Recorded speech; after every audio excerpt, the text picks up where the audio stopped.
Hey guys, it's Rebecca. Thank you so much for joining me for today's video. Today's video is going to be my annual top 5 and bottom 5 products that I used up in 2021. I've been doing this since I first started my channel back in 2016, so I will be linking all those previous videos down below. And I think I started this. I'm not sure. I never saw anybody do this before I started doing it, so take that with a grain of salt. For this video, I'm going to share with you guys, like I said, my favorite and least favorite products, 5 of each category. But I try to avoid mentioning products that I've used up from previous videos. Again, in this video, if it's something that I already used and I already mentioned as a favorite in a previous year, I'm not going to be featuring in this video. I'm going to try to keep it for products that I used for the first time or that I haven't mentioned before, you know, to give every single item here a fair chance. I'm sorry if the lighting is coming in and out. It's super windy outside and I film behind a big window and like the trees are like doing this because it's super windy, so the sun is kind of like coming in and out. I apologize if that's annoying, but that's what I have to work with today. So I'm going to start with my bottom 5 just because I like to end on a positive note. So the first thing that I'm going to mention, I think it's no surprise to anyone, but it's the Anastasia Beverly Hills Brow Freeze Brow Styling Wax. This was a struggle to use, and I did use it up. The last time you guys saw it, it had a little bit of product up on top, but as you guys can see, or hopefully you can see, this has already been all cleaned out. And the reason why I put this in a project pan was because I had spent about $30 on this guy.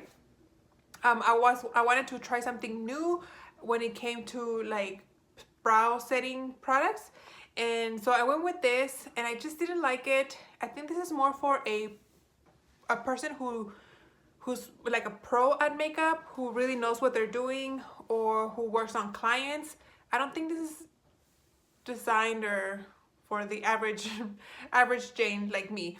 I just didn't like it. It was just too waxy. And like I said, I put it in a project pan because I had purchased it and I just used it a few times and set it aside because I wasn't a big fan of, and I wanted to get my money's worth. So putting it in a project pan forced me to use it. Some days my brows looked better than the other one. Maybe it was user error that I just didn't apply this well enough. But I just didn't like it. It was just too much work to get this to work right. I'm currently working on one from Patrick Ta. That one, unfortunately, you have to wet before using it. At first I thought like the product had dried out because I was expecting it to be wet like this, but no, you have to wet it yourself. But anyway, that's a story for another time. This one, didn't like it. Personally, I wouldn't recommend it, and I just didn't enjoy it. Something else that I didn't enjoy at all, and I had to make it work with something else, were these powders from Bare Minerals, specifically the Glow Brilliant one. These were two baked products. One was the glow side, one was the matte side, and I had to repress these with the Rimmel Stay Matte powder in order to make it work on my face. It ended up, especially when I used it with the glowy side, it ended up being the same color and texture as the Reserve Your Cabana from Wet n Wild. RIP, that product's already discontinued. But that was the only way I could make these work. These were very dry, very powdery, very chalky. They literally, like, if I wasn't careful, my face would have a white cast because even the matte side was white. It wasn't translucent. It had a pretty white cast color. This product, I believe, has been discontinued. I had purchased this at Marshall's. If you have it in your collection and you're not a very light skin toned person, I don't think this would work for you. I think you would have to make it work, frankening it with something else to make it work. At least that's how I made it work for me. Not worth the trouble. Good thing that was just the one thing. If it was still available, I wouldn't repurchase. I just didn't like it. Something that I didn't enjoy either was this body spray from Sol de Janeiro. This is the Brazilian Crush Body Spray. I got a lot of compliments when I wore this, but oh my gosh, even just smelling it now, like it hurts, like even like the back of my eye. This is just extremely strong, very sweet. Even my mom was like, don't get too close to me because that smells really bad. For the most part, I got compliments, but my mom absolutely hated it. She could tell right away when I was wearing this one. And even though I got a lot of compliments at work when wearing this one, it was just not my favorite scent. This was in a project pan, so I am glad that I got use out of it and I was able to just make it work. But man, this was difficult to get through. I was interested in buying a set from Sol de Janeiro. Well, I did buy one, but I wanted the one that had a body spray. That's the one that I really wanted, but because I knew it had the body spray, I was like, I don't want to put myself through the, I don't want to make myself go through the thing of working myself through another body spray. So I ended up getting another set that didn't carry this one, which, I mean, I'll still enjoy the products, but I would have rather get the other one, but I just didn't want to get another one of these. So that's how much I didn't like it. Like, I'm trying to avoid it at all costs, even if it means I have to skip over a good kit, if that makes any sense. I have 2 things left for my bottom 5. The next thing I'm going to talk about is a liquid lipstick from Lime Crime. This is I don't know what the name of this is. It doesn't say. It just says Lime Crime on the thing here, on the applicator, and on the bottom it just says Sasha, the name of the product. But this was a very pretty, can I even try to swatch it? Oh, maybe I can. It's a very nudie pink color. But this dried out my lips so bad. This is a frosted container, but I hope you guys can see this is basically all done. Like, I can actually see through the container. But this dried out my lips so bad. It's like your lips would shrink. That's how dry they would get, and they would get super wrinkly. It kind of seems like similar to the color I'm wearing. I'm wearing a lip crayon from ColourPop right now. But anyway, yeah, pretty color. The staying power is not that great either. As it would dry out, it would flake off and it would look like I had chapped lips for weeks. I had to use a really, really thick lip balm at night and a lip scrub. Side note, I used actually a hand scrub on my lips because I don't have any lip scrubs right now. But anyway, I had to scrub my lips quite often to get rid of all the dead skin, flaky lip skin that this would cause. So for that reason, I wouldn't purchase it. I don't know how much this would cost. I don't even remember. This probably came in an Ulta goodie bag. But if I were to buy liquid lipsticks, I would much rather buy from the Sephora brand. Those liquid lipsticks are great, super comfortable, not drying on the lips. This one from Lime Crime was the only product I have from Lime Crime. Sorry, I was reading a text message and I got sidetracked. Anyway, it's the only one I have from Lime Crime, and I wouldn't repurchase any. And the last thing that I want to talk about is this liquid shadow from Model Co. This came in a BoxyCharm. BoxyCharm? I think it's what it's called.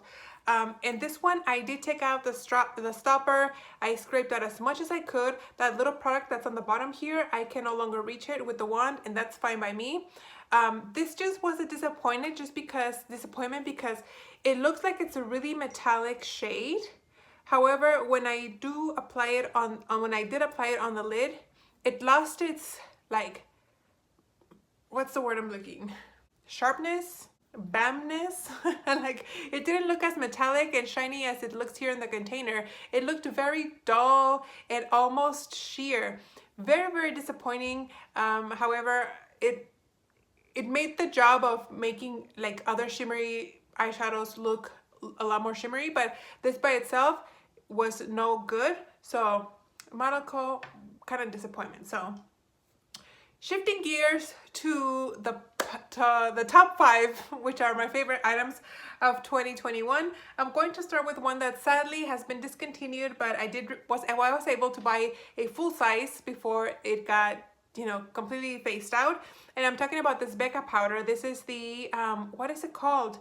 Hydra Mist setting powder or something like that.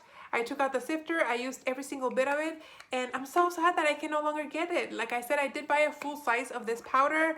I have had this in my collection for a while, and I would hear people talk about how the powder would dry out and not perform as it should. So I decided to just start using it before I would not be able to not use it anymore.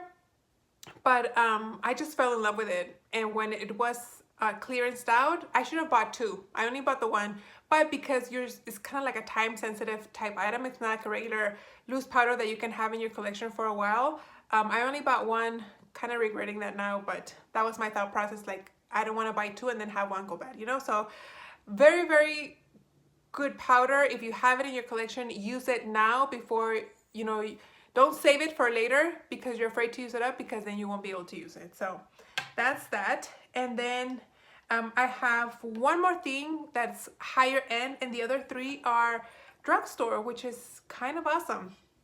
The one thing that's not drugstore is this Trish McEvoy Eye Base Essentials.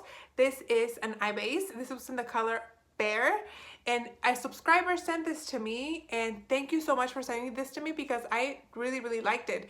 I don't know if you guys can see, this has been completely scraped off. I'm looking at it through the window and there's like hardly any product in here. This was a really, really nice eye base. I use this as a primer. I didn't use anything underneath, and whenever I put my eyeshadow over this, it didn't crease at all. It did a great job at keeping my eyeshadow put and almost like as if I just applied it all day, and I would consider buying this in the full size. I'm pretty sure this is expensive. I think I don't even want to guess how much. I already looked it up because I was adding up my totals for my year of makeup empties video, but I can't remember exactly how much this was, but this was up there in price, but I really loved it. If you guys are looking to try a new eyeshadow primer, I would go with this. I don't know if they have different shades, but this one did have a sticker on the bottom that said Bear, so maybe they do. So check them out. This one's a really good one. And then let's just stay on the trend of things subscribers have sent me. And this is something else that one of you guys sent me, and this is the e.l.f. color correcting stick. This is it. This is for dark circles, for light skin tones. I am not light skin toned at all. I'm looking kind of dark here right now, but I think it's just the lighting from outside. Anyway, this is for dark circles. That's the color right there, and it matched me perfectly. That's the shade right here, and what I liked about this one was that it really did color correct my eyes, my dark circles. I don't have very pronounced, I should clarify that, I don't have very pronounced dark under eyes, but they are there. But this was good enough to cover them, and it was good enough that I could just kind of like blend it out onto my skin, and then that's all I needed. I could set it with an under eye powder or a loose setting powder all over my face, and it looked like I had like makeup all over my face. This was awesome. Great for a lazy day, great for when you're running late and you're just trying to do your makeup really fast. I love this. I'm guessing they have like different colors. This is a peachy one. I'm guessing they have a lavender and a green one as well, maybe even a yellow. But these are great. If you're trying to look for a color correcting product, try these from e.l.f. I think they are really, really good. And then something that I discovered this year is the Essence Volume Booster Lash Primer. You guys know I've been a big, a ride or die fan of the Lancome Seals Booster XL. I was blanking out on the name. Lash Primer. I love that primer. And the dupe for it, like the drugstore dupe, is the L'Oreal Voluminous Lash Primer. And this is the dupe for the dupe. This is from Essence, and this is so good. I really enjoyed this. I used this until it would no longer deposit anything on my lashes. It doesn't smell like anything. It's really like, I feel like there's nothing left in here. And I just thought it was a great, great product. It did the job. A lot of times when I try different lash primers, after I apply it, like I curl my eyelashes and then I apply the primer, and I notice a lot with other lash primers, they tend to like bring my lashes down after I've curled them. That didn't happen with this, that doesn't happen with neither the Lancome one or the L'Oreal one. but this one is maybe like half the price of the L'Oreal, and the L'Oreal is already pretty cheap. So if I was like really pinching pennies, I would get this one. I'm currently using one from Lancome because it went on sale at Ulta, so I did purchase that one. But this is something that if you are cruelty free, I believe Essence is cruelty free, you could just buy this instead of the L'Oreal one. This is just a great lash product, a new favorite for sure in my favorites makeup. So the last thing that I have here is a primer, and I was surprised to see how much I enjoyed this. This is the Ulta Beauty Mattifying Face Primer, and I truly enjoyed this. This it says that it controls shine and blurs pores. This kind of, wait, hold on, can I squeeze anything out of here? Can you guys see? It's kind of like a little bit silicone-y. It's not as silicone-y as the one from Smashbox, but it definitely does have some sort of silicone-like texture, but I enjoyed it. I'm not usually a big fan of silicone primers like the Smashbox ones, but this one was really nice. I always mix my primers with a liquid or cream highlighter, and this didn't interact weird with any kind of highlighter that I tried mixing it with. My foundation really stuck to this. It didn't move around. It didn't break down when I got sweaty, especially on the T-zone. It didn't look weird. It didn't cause any smile lines underneath my mask. I really enjoyed it. I was surprised to see how much I enjoyed this one. And I think, do I have one in my primers? I think I do. I just filmed that video and I can't remember what's in it. But I think I did like it. If you guys are looking for a cheaper drugstore price range primer and you have an Ulta near you, give this one a go. I think this is a really good one. So there you have it, guys. Those are the top 5 and bottom 5 products that I used in 2021. I will try to link and create a playlist for the other top 5 bottom 5 videos that I've done throughout my YouTube career.